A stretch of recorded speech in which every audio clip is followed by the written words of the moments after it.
ఓం శ్రీ మాత్రే నమః. ఇప్పుడు తెలియజేసేటువంటి అంశము వాహన ప్రమాదాల నుంచి రక్షింపబడటం కోసము అని చెప్పేసి మాత్రమే ఇప్పుడు నేను తెలియజేసేది. కొద్దిమంది చిటుకున ఎక్కువగా వాహన ప్రమాదాలకు గురవుతూ ఉంటారు.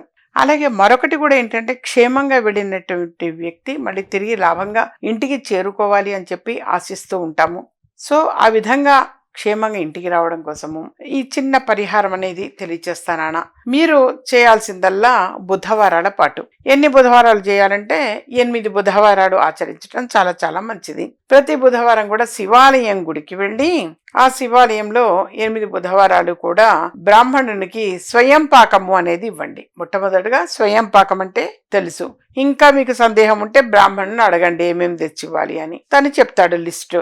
ఆ విధంగా బ్రాహ్మణుడికి స్వయం పాకం అనేది 8 బుధవారాలు వరుసగా ఇవ్వండి. మీరు 8 బుధవారాల పాటు స్వయం పాకం ఇచ్చిన తర్వాత ఆవు నెయ్యి వేసి దీపారాధన అనేది కూడా చేయండి. శివాలయం గుడిలో ఆవు నెయ్యి వేసి దీపారాధన చేయండి. ఆ విధంగా చేశారంటే వాహన ప్రమాదాలు జరగకుండా రక్షింపబడతారు నాన్న ప్రధానంగా. సో ఈ చిన్న పరిహారం అనేది మాత్రం మీరు తప్పనిసరిగా ఆచరించడానికి ప్రయత్నం చేయండి.